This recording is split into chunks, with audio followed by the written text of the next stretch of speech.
Poppy Playtime is one of the more popular mascot horror game franchises, with the 4th game just releasing a few days ago, and not every chapter is created equal. So in this video, I'll be ranking all the Poppy Playtime chapters from worst to best. I'll be ranking all these games, keeping everything in mind, including gameplay, story, atmosphere, and most importantly, how well the game is at being a horror game, since that's the genre Poppy Playtime falls under. And again, keep in mind that this is all my opinion. Feel free to share your thoughts in the comments below. Also, spoilers for chapter 4 and I guess all the other games too. So don't forget to like and subscribe, and let's get into the ranking. So in last place, we have the most recent chapter at the time of this recording, chapter 4. Now look, don't get me wrong. There's some positive parts of this chapter when it decides to work. Yarnaby is cool, I suppose, even though he doesn't show up all that much. And Pianosaurus is cool, even though they die instantly. See, this is the first problem with this chapter, is that every cool idea they have is executed poorly, and the bad ideas, like the doughy boss fight, are both executed poorly and drawn out to the point that by the time it's all over, all you can think is, thank God that's over. And that's a lot of this chapter. It's just a bunch of pointless tasks that make you so frustrated. We have super confusing tasks and puzzles that are complicated for the sake of being complicated, although this game doesn't have the worst puzzles, but we'll get to that. This chapter has a lot of weird plot turns, and don't get me wrong, the story is pretty cool despite everything, but it feels like it's just being dragged on for the sake of being dragged on, with new characters for the sake of adding new characters. Plus, when they do add new characters, they die. Besides Poppy and Kissy, who honestly is the weirdest addition. She could have died in chapter 3, but whatever, I guess it's fine, she's alive. But every other character dies. Well, except for one, but we'll get to him. Yarnaby and the Doctor both pretty much die as soon as we encounter them, and it's kind of annoying. Look, I get it's pushing the story forward and all that, but my god, is this chapter so overwhelming with too many points? It's just too much, which is wild considering how big chapter 3 is. This chapter felt like padding for runtime so they could get you past the 2-hour mark so you couldn't refund the game, which is wild because they had some cool moments from chapter 3 that could have really been the focus here, but instead it didn't go into that direction at all, which was wild. But what really holds this chapter from being any higher than it is that these are meant to be horror games, and this is by far the least scary of all the chapters. I think this game has like one okay scare, but that's more of a startle than a scare. Yarnaby is the only scary part of this game, but even still, he's not actually all that scary, since we don't get to see much of him. He's basically like Huggy Wuggy, except more rabid and all that. And speaking of Huggy, oh my god, the ending. After we learn that Ollie is the prototype, because of course they are, since that's why the safe haven blew up, because Ollie or the prototype tricked us, even though it could have just been that the prototype killed Ollie, and that's it, but whatever, maybe I'm being a bit too nitpicky. Poppy runs away because she's a coward, and leaves you and Kissy to die, which you somehow don't after falling from like a 50-meter drop and landing on your head. You go into this security room and learn something amazing, which is that Huggy Wuggy isn't dead, and that he returned and is going to kill you, which again is weird because Huggy Wuggy doesn't seem like that big of a threat in the grand scheme of who we have dealt with. In my opinion, this just confirms that mob entertainment is all about money, and this chapter really showed it, especially the ending. Huggy Wuggy is probably the most recognizable character from Poppy Playtime besides like the smiling critters, which are all here too for some reason. Look, I'm sorry, but this in my mind made me just not excited for the future of these games. Chapter 4 is pretty much just taking the most profitable parts of the first 3 games and turning it into more characters that they can milk money off of. Like, that is probably the reason why there's 4 new enemies, besides all the nightmare critters and stuff. It's just for money, and it's sad because this franchise could be so much more. And in my mind, I struggle to support that. It's turning into Ban for God's sake. Another thing with Huggy is that I see it being the only support this game has. People saying, oh, the chapter sucks, but Huggy's back. Bruh, that's nostalgia talking. You remember how awesome Huggy was in chapter 1, and seeing him come back is making you excited because you just went through garbage.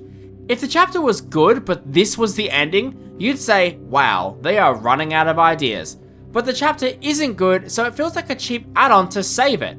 Now, let's talk about the Babachop section. This whole section is just a random add-on, and it's really annoying. Again, the Nightmare Critters serve zero purpose, and are just there to sell toys. Plus, the Babachop's enemy is just annoying, and the whole section is just running in a circle, pulling out batteries and pushing buttons while not getting hit, like the Dr. Boss fight, and it's lame.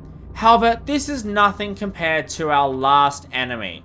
One of the worst moments has to be the Duckii boss fight. Look, it was pretty obvious Duckii was going to turn on us, and his monster form isn't actually that bad. But I hate how he talks to us. It's so annoying having him repeat the same 5 voice lines over and over, especially considering how annoying the final boss with him is. You have to freeze him and then saw him with this saw, which is hard to hold on to, and that you can only use once. And if you mess up, tough luck. Have fun running around the entire fucking arena before you're able to try again. But if Duckii decides to shoot hands, jump in the middle, or tunnel on the ground, tough luck. Do it all over again. And on top of that, you need to saw him 3 times. Doesn't that sound fun? Isn't this whole chapter just so fun? This section is so boring with a really lame payoff. Like, why does the grinding room exist? It makes no sense, and again, just killing Duckii so we can have another cool death moment that serves no purpose. Then, right after, there's a tape that shows Duckii saying that this tape can remind him of his purpose, and we're meant to feel bad. Come on. There's lots of moments like this in the game, where it tries to make you feel some moral high ground, but the thing is that the game is just so bad, you don't care at all. This chapter also is so boring to play, and that paired with the sheer ridiculous amount of lag is just unforgivable. The whole game from beginning to end feels like it's rushed, with too many ideas being smashed into one in order to have as many profitable characters and to pad out runtime as much as possible. And what's funny is that there were already enough characters for chapter 4, like Boxy Boo, who could have been the chapter 4 villain, and it would have worked, but I guess that would have been too easy. Overall, this game is an absolute rushed mess from beginning to end, with a game that's too confusing for the sake of runtime, and with boring enemies who we don't get enough screen time with to make it worthwhile, and an ending that just allows this series to be padded out even longer. And this could have easily been the last chapter, since at this rate, if we go any lower in the factory, we're gonna hit fucking bedrock. This chapter was just a filler and nothing more, with wasted characters, terrible bugs, an embarrassing amount of lag, a story that just refuses to end, and padded out runtime so they can make money with horrific gameplay. I think it's just the most embarrassing game, and if this was made by like a lone developer, I would be way more forgiving, but this is made by a full-on company with a ton of resources that should be able to make the most hype game besides FNAF as good as it can be. And it was just terrible, and that is why this chapter deserves to be at the number 4 spot on our list. Now, in a previous video, I talked about how chapter 3 was the weakest one at the time, and while I don't think that anymore, obviously, I do think that this chapter has the most missed potential of all the chapters. In terms of aesthetic, this is easily my favourite chapter. The environment and the location of Playcare is awesome, and it's really creepy and unsettling, but it feels real. At this point, I could believe that there was an orphanage, and I honestly could only see this factory going down like one more level, which it didn't. But besides the environments and a few other things I'll mention later, this is where my praise for the game ends. For starters, the actual gameplay features the most overly complicated and worst designed puzzles I've ever seen. And what's more, is that not only are these puzzles difficult, but they are extremely repetitive and boring and show up way too often. It's like you have to complete 5 of the same 15-minute puzzles before you can finally progress to the next boss fight, because again, there are way too many enemies. Chapter 2 has a lot of enemies, but they aren't their own characters acting on their own free will, and they only show up for like one section and don't die on screen from the player's action. They show up for like a 3-minute section and then leave. Plus, they are part of minigames, not full-on boss battles or huge sections. For instance, Mr. Light could have just been replaced with the main character, Catnap, and nothing would have changed. Just make it that Catnap is an ambush predator, so staring at him would make him not want to attack you. Then, in the final section, when you're facing him down the hallway and you pull the lever, just make it that Catnap doesn't make it through the door. He gets trapped behind the door. It's so easy. This game actually started off pretty alright. Everything up until the Nightmare Huggy section was super cool and awesome. Especially that section in the haunted house. Like, the part where Ollie tells you to run and you turn around and see Catnap. These moments with Catnap are really cool and really emphasize that he is always watching and one step ahead, and that any corner could be your last. But after this section, he doesn't show up until the end of the game. Now, the cutscenes and lore in this chapter are amazing, especially the dream sequence and the Hour of Joy, which is super awesome and absolutely got me excited about how the story would end. I mean, I ended up making a whole video about the Hour of Joy. It's a shame they dragged it out. The Dog Day section is absolutely amazing and really creepy, unsettling, and honestly, what I wish this whole chapter would be like this. Oh my god. However, I can use this section to demonstrate probably the worst part of this chapter. The checkpoints. This chapter is sister location levels of bad in terms of checkpoints.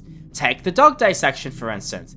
If you die at any point during the Dog Day chase, you don't start at the beginning of the chase. No, you spawn at the top of the stairs, you have to walk down the stairs, walk across the pool room, walk to the other end of the prison, watch Dog Day die again, and then finally get another chance. And that's not all. In the Mr. Light section, which is a pain to do and takes forever, if you die at any point, including on the final lever, you have to completely restart the entire section from the beginning. This happened on my first playthrough. I was pretty pissed off. Then there's the main Catnap boss fight. If you die to Catnap when he first enters the main room before you get on the elevator, you have to find the lead, grab it, bring it to the center of the map, listen to Ollie's bullshit again, then walk to the main room and try again. Not to mention the final boss fight, which is so annoying. If you die, you have to go through the tutorial again, which takes like 2 whole minutes, just for another chance. Not to mention, like every other puzzle in this game, it's not explained well at all. And look, I'm sure a lot of people think it's a skill issue, and part of it obviously is, but this was when the puzzles just got stupidly complicated for no reason other than to be complicated. I have people make fun of not being able to solve these puzzles, but like, when you really boil them down, it's so stupid. Being hard and complicated doesn't make it good or fun. Even if a puzzle is hard, it can still be fun to do, but every puzzle in this game is just frustrating to deal with and not actually fun to complete. The final boss fight not only ruins a whole bunch of potential with Catnap, since he's been built up the entire time, only for it to be like a FNAF style game, which is ridiculous, but the whole concept is dumb as well. It could have been a really cool hide and seek section, where you need to hide from Catnap and try to make it to a certain section without being caught, but instead it's a waiting simulator. And then it just ends, which sucks because Catnap is such a cool villain, and could have had so much done with them. But all you get is a bunch of mentioning how scary and dangerous it is, but then you easily kill him after one 5-minute waiting simulator. And it's sad. Oh my god, the potential is crazy. Now, I do like the way that this chapter is presented. It's like chapter 2, where you get to see everything that you will be doing, since in Playcare, you get to see all the different areas that you'll be exploring, which just makes it really fun to go to the different areas and have to get past the obstacles. But it's a shame that most of those obstacles are either just completing puzzles or going through the same goddamn cave section, which is just, oh my god. My favorite part is easily the funhouse section of Dog Day, since it probably features the most fun puzzles, and the more simple ones too, which is wild. The school is a pain, and Mr. Light isn't actually that interesting of a character, when again, the smiling critters are there, and what's more, you have this massive character, Catnap. Again, up until the end of the haunted house section, this game was actually really cool, and it was setting us up for something awesome. However, I will say another problem I have is the beginning of Catnap. Don't get me wrong, seeing Catnap sneak around is terrifying, but if we hadn't seen him drop us into a hole, it would have made the first time seeing Catnap way more terrifying. But that's my personal take on it. Overall, I really don't have that much else to say. This chapter had a lot of missed potential, with the smiling critters and Catnap being amazing designs and cool characters that really could have been explored, as well as the whole child experiment idea, since that part of the game is really creepy as hell. It really makes you speculate, especially during the first third of the chapter. However, due to an overly complicated and boring puzzle system that repeats way too much, a story that doesn't want to show the cool ideas it has, and some of the worst checkpoints in horror game history, I can't make this game any higher, and it gets the number 3 spot on our list. At number 2, we have the game that started it all. Now, to be honest, the only reason this game isn't number 1 is because of how short and scripted it is. Otherwise, it's honestly amazing. For an introduction to this brand new world, it does a phenomenal job, and in my opinion was the best at being an actual horror game. Now, although the other games are still somewhat scary, and we will talk about that soon, I think this chapter perfectly sets up a single amazing scare. In all the other chapters, there are multiple scary parts that really make you on edge throughout the entire thing, and you're always waiting for something to happen. However, in this chapter, there's really only one super scary part at the end of the game, and otherwise, there's no threat of death throughout. In fact, this chapter is literally just walking around for the first 20 minutes until the end. But I think it works really well because the game was designed super well. Now, because of how short this chapter is, I won't be able to talk on it as long as the others, but I'll do my best. For starters, Huggy Wuggy is probably the second most effective design for a horror villain outside of Catnap, although he is definitely the best utilized. Throughout this entire chapter, you feel like a meek piece of meat being hunted by this expert hunter who stalks you and watches you around every corner. The fact he's also so huge really helps with this too, since you wonder how something so big can just hide behind every corner. And when you finally do see him again, since you've seen him at the start of the game, you are face to face with this super tall 8-foot monster, and when you first enter that vent, you think you're safe, until...